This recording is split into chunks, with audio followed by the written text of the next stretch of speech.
Hello, everyone. My name is Emily Eldridge with okay, I'm just going to tell you right now, one of the reasons why I'm having trouble speaking is because I'm kind of emotional right now, as I'm sure many of us are. My name is Emily Eldridge. I'm with Inner Work for Greater Good, as always, teaching you ways to heal yourself so that you can better change the world and better be a bigger light and presence in the world. And if there's ever a time that we need more light, it's now, it's every day. I'm emotional for a lot of reasons. I've got some things going on in my personal life that are that I'm sorting out and having to make some tough decisions on, but also obviously the situation in the Middle East. And with everything that happened last week, and I think even the week before, I talked about it a little bit in my show last week because I talked about the whole victim persecutor dynamic and the drama triangle, and the fact that victims can just as easily become persecutors and vice versa. The persecutors can end up being victims. And then, of course, there are a lot of innocents who are not in that drama triangle who end up getting hurt by this dynamic. But it's been a tough week personally. Well, no, personally is a different thing. It's been a tough week from that perspective when it comes to the issue in the Middle East, longstanding issues there. Because I have a lot of friends who've been affected by that. Some of my friends who are Jewish, some are Israeli, some are Jewish with lots of Israeli ties, others are Palestinian, others are Muslim. I've got a lot of friends across the spectrum, and I've been as supportive as I can be to them.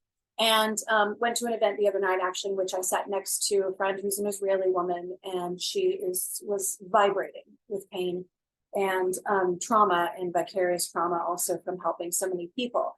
And it reminded me of when I was a first responder at 9/11. So I was at Ground Zero. I was a New Yorker. I just ran down one of those spontaneous volunteers, and I ended up staying there, living at the pit for about 2 weeks and helping however I could. I'm going to actually start with telling you a little bit about that story.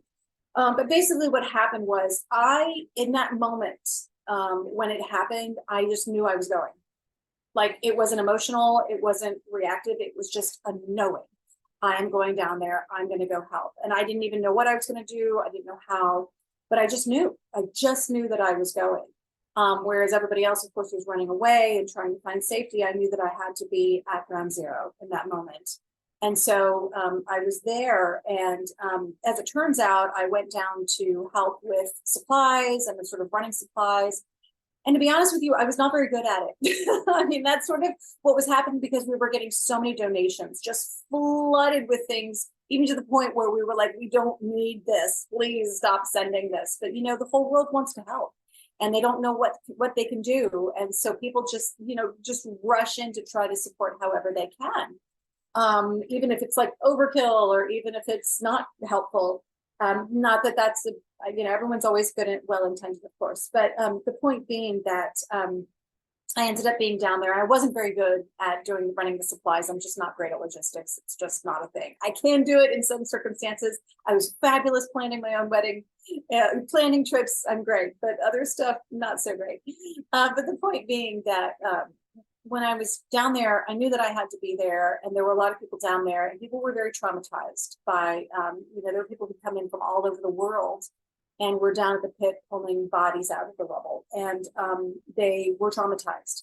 And I didn't even realize what I was doing, but I ended up helping some of those people. And I'm not a therapist. I wasn't a therapist then, and just spontaneously helping them and pulling them aside and giving hugs and really sitting and listening. And as someone else described, I would sit with them until the light came back into their eyes, because these were people deeply, deeply traumatized by what they were experiencing, and they lost fellow firefighters, and it was just horrific. But the point is, and then I ended up doing a lot of work afterwards with help start a community center and called September Space, and did a lot with firefighters, really going to firehouses and helping, because I knew they weren't talking to their families because they didn't want to traumatize their families. But I also knew they weren't talking to therapists because they're too, tough to talk to therapists. But they'd talk to someone like me because I'd been at the pit, they knew I understood, etc. The point is, I ended up being, I was really driven to help, and it was almost like intoxicating. It was almost like an addiction, because I felt this sense of purpose, and I felt this sense of mission, and I knew that I was helping people. But what I didn't realize was how I was getting hurt. by the experience, how I was hurting myself with the choices that I was making and the circumstances in which I was putting myself, even when I was beyond burnout, even when I was so, just dog tired. And even when I found that I was drinking a little bit more than usual, that kind of thing. And so it actually, what ended up happening was my body stopped me. I ended up getting the most horrific eczema all over my whole body. And, as people would say to me, they said, they'd watch me scratch myself until I bled. And it was excruciating. But the point is, what finally got me to stop was my own body, partly my own vanity, because I didn't want to be seen that way in public, because I looked absolutely horrible. I did not look like myself. But also because I just didn't have the energy. I didn't have the well-being to be able to be there for other people. And so it wasn't because of any wise choice on my part, or any sort of, decision to care for myself that I stopped doing, or at least hugely slowed down what I was doing. It was because I had to. I didn't have the energy. I didn't have the well-being. I was embarrassed or, ashamed of how I looked. And it's almost like my body knew that that's what it would take to finally get me to sit down and stop and start to take care of me. The point is, I know how it is to be in a position where we see horrible things happening in the world and we desperately want to help. And sometimes we're in a position to help and sometimes we're not. And honestly, one of the things I am grateful for is that when 9/11 happened, I was there. I was able to be there because I knew so many people who just desperately wished they could have been there. And so one of the things I did was I would send messages, missives back about what was going on, and people just ate it up because they just wished they could be there and wanted to know. But I also know how it feels to experience extreme burnout to the point of, being in such a bad place that I couldn't do anything for anyone. I know how it feels to be in extreme compassion fatigue. I know how it feels to feel powerless and helpless and hopeless.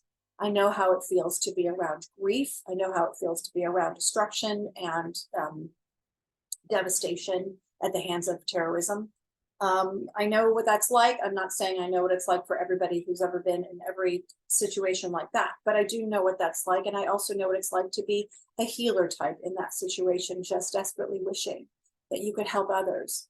And so when I say that I sat next to this Israeli woman, friend of mine, and I could just feel her pain. And I knew, I'm not trying to say I know everything that's going on, but I recognized that. That she's in that place of she's just desperate to help her family and friends back in Israel.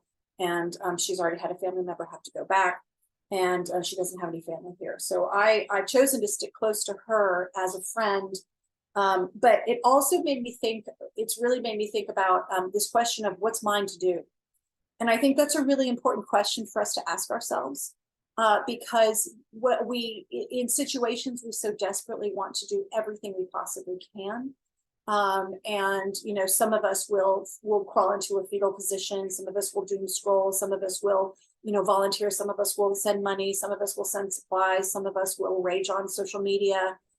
Some of us will actually try to connect with local organizations and help our local communities that are affected by these things. And some of us are ourselves affected. And, maybe we don't know what to do, or we go into rescue mode, whatever that is. The point is that situations like these, whether it's what's happening in the Middle East or Ukraine or Ethiopia or Syria, or, just the list is endless of where there's strife and pain and suffering all over our world, it can be really overwhelming and really hard to figure out what is it that we can do, or is there something we should even do? And so my point is that I came up with a list of some questions that I think might be helpful. I don't know what's yours to do, just as you don't necessarily know what's mine to do. And that can even change day to day. I sitting next to my friend really kind of shifted things for me as well. And I realized, oh wait, there are actually some things that I can do when it comes to her, right? So it can change. But what I would recommend is, number one, pause.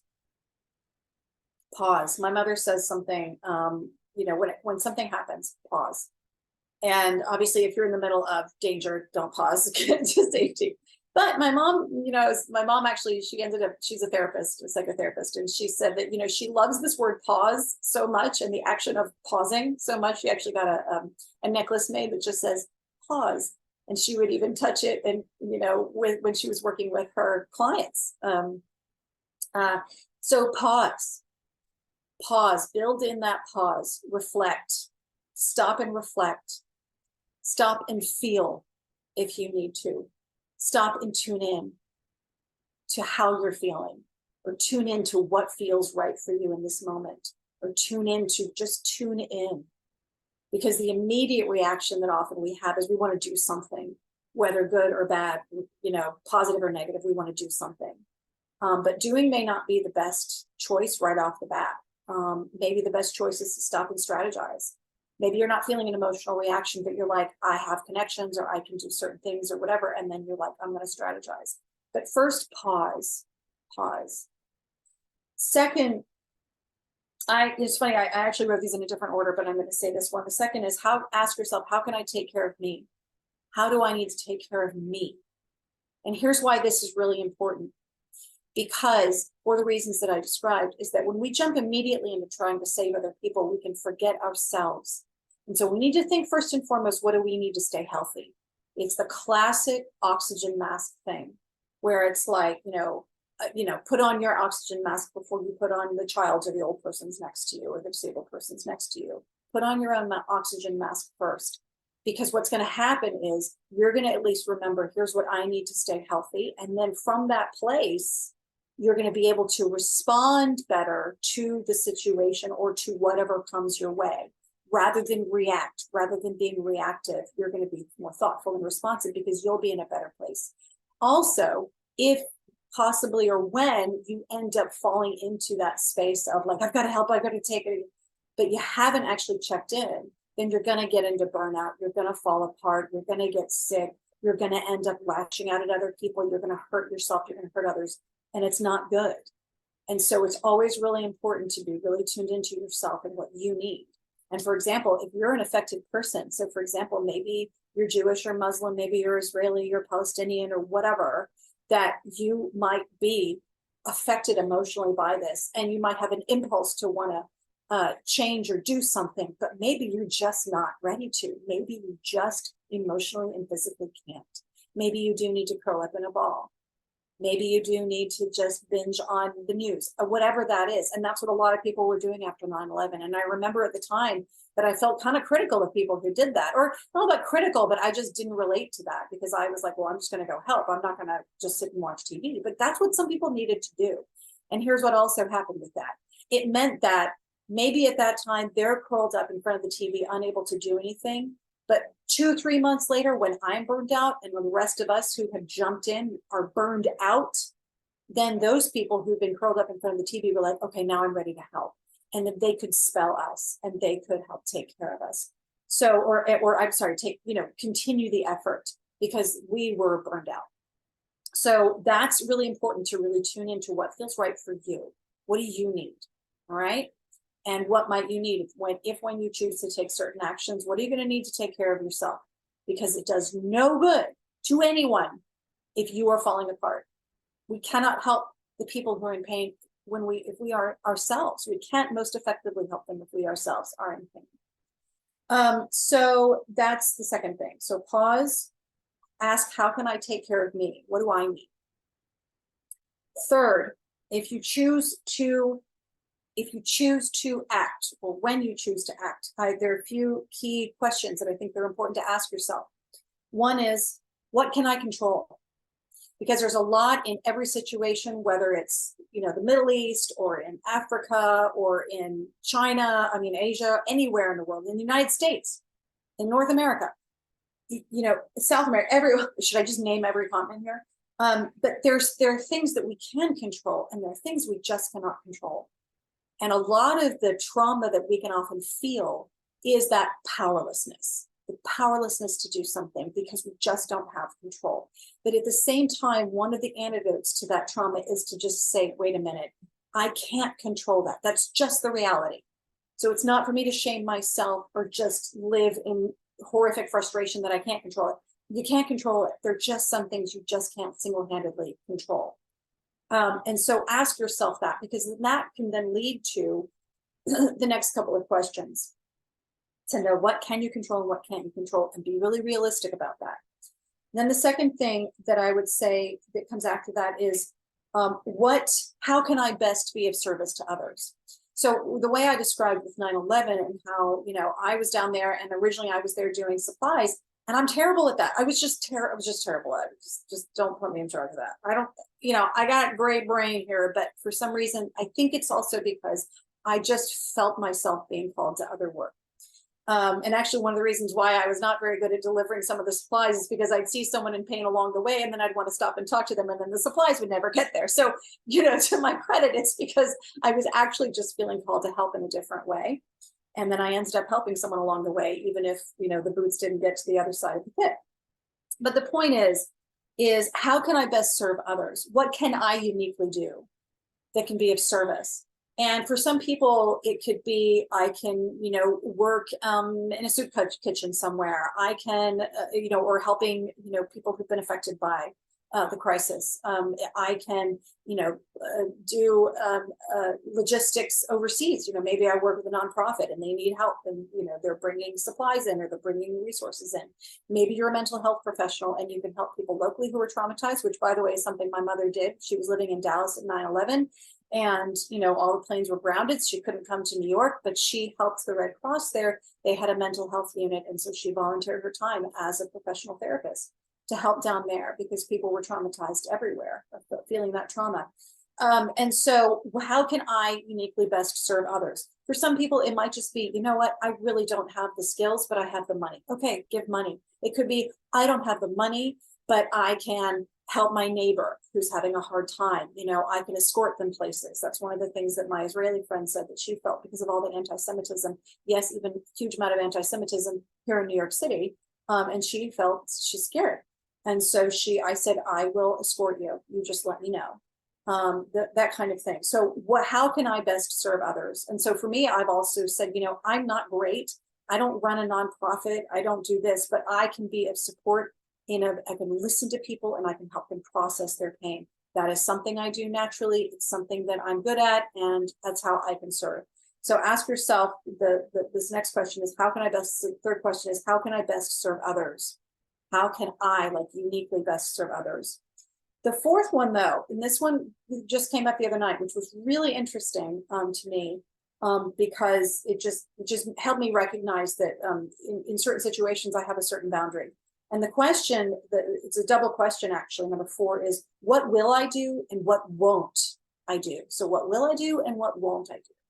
And this only came up because one of the activities that this Israeli woman was doing, I don't begrudge her doing it, but I personally, it's not something that I would feel comfortable doing as an activity. It's just not something I feel comfortable doing. And so I originally had said that I would help her, but when I saw what it was, I was like, nope, you know what? I can't help in that way. I can help in these other ways, but I can't help in that way. And so that's another sort of building in that, well, hold on, let me pause for a second and consider this. Is that something I really want to do, even in the spirit of wanting to help her, right? So what will I do? What won't I do? And that also relates to that question of self-care. Would something be against my my well-being? Would that hurt me too much? Is that something that I really just cannot emotionally do realistically? Or does it go against my principles, my morals? Or does it, conflict with something else I've got in my life that I need to keep doing? I need to keep space for, whatever that is.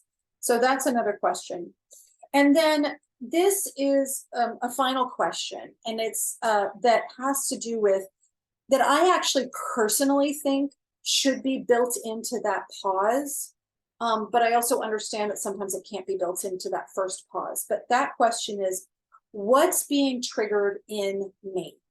Okay. The reason why I didn't include it in that first question is because that can be a pretty deep question to ask, and it can also lead to, it can lead down some rabbit holes. I know how to do this easily, but others, it just might be too much initially. And so it goes into what's being triggered in me. that I need to heal so that I can be responsive, not reactive. Okay. So again, you could obviously put this in with number one, with that pause. But this, I think, is the bigger, deeper, overarching question that we all need to work on within ourselves. Because this, I think, is what perpetuates, when we don't do this inner work, it's what ends up perpetuating the trauma, the pain, the behaviors, the patterns, the reactions, the whatever. And so that is what has been triggered in me that I need to heal so that I can respond and not react, but also so that I can also not be part of the problem here. And this is where I would say that some people's reactions to this whole situation, I think to myself, I understand from their place of trauma why they're reacting that way. And so I don't judge them or shame them for it. But I do also think to myself, if you just do some of that inner work to heal some of this trauma, this past trauma, and it's not even just in the Middle East situation, it's just across the board. I see this. I mean, this is how I see the world, through this lens, and I see what's underlying certain behaviors and reactivity and trauma reactions, but also traumatizing behaviors, the victim and the persecutor, and the rescuer, all of this, I see what's underneath that. And I always come back to, we've got to heal ourselves first and foremost. We've got to heal ourselves first and foremost, if we're not going to continue these cycles of conflict and violence in our world. They have to stop. And one of my overarching things and my missions with my work is to heal the world, to heal humanity, because we're the problem. We are the problem. And I don't mean like you individually or me individually. I mean collectively, we're the problem. But I can't control whether or not you heal, just as you can't control whether or not I heal. But you know what? I can control me, and whether I heal. And you know what you can control? You, and whether or not you heal. And as we heal, then we become a more healing, less reactive presence in others' lives, in our own lives and in others' lives. And we stop this cycle of conflict and violence because we've healed the conflict within ourselves, and therefore we can be peaceful presences in response to the conflicts around us. And so that is a very key part of this. And for example, if you are someone, let's just say you're someone who is curled up in front of the TV and you're traumatized by this might be a good opportunity to look at that and to look at healing those wounds and traumas that are pre-existing. I've had people reach out to me who say that, who've suffered physical, sexual violence and assault. They're traumatized, vicariously traumatized by what they see, what they're seeing in the Middle East, what they see in other conflicts in the world. So even though it's not physically happening to them, it triggers that trauma and can be re-traumatizing. But how do we heal that? By healing ourselves, by doing our inner work for the greater good of healing humanity. So that's always where I'm going to come down to. I hope these have been helpful. I really hope they've given you some food for thought and made you really just, actually, two things. I would hope that they really help you kind of reflect and go, wait a minute, do I need to do this? And maybe I should do that. But also, if I don't feel like doing anything, that's okay too. That's really important too. One of the things that the Israeli woman was telling me is that she had all these people giving her suitcases of supplies for a member of her family to take back to Israel. But as she pointed, she kind of laughed about it. She goes, Israel doesn't need more toothpaste. So it's like, we have toothpaste, people. The point being that that's where building in that pause can actually help, where it's like, wait a minute, is it going to serve the people to send them toothpaste? And maybe it will. We had toothpaste sent to us at Ground Zero. We had actually the whole a drugstore company, they opened up their warehouse and we got everything we needed. So, there's just helping everywhere. But it's also a chance, that pause is a chance to just stop and reflect and say, what is mine to do? And also, what is it that I can't even do right now? And if it's nothing right now, that's okay. There's no shame in being that person, because at some point you may be called to serve in some way, and then you'll have the energy for that. Okay. As always, I hope this has been helpful. no matter how you feel, no matter what you're struggling with, no matter what your perspective or perception, I wish you peace and I wish you love and I wish you healing so that we can stop these endless cycles of violence and pain and fear and trauma. Hurt people hurt people. So how do we stop the hurt? We got to stop it within ourselves. We got to keep it from continuing. So anyway, I hope this has been helpful. As always, I send you my love. I give you huge hugs, and may we all heal as much as we can from this and from every experience in our lives. All right. I love you, and I will talk to you next week.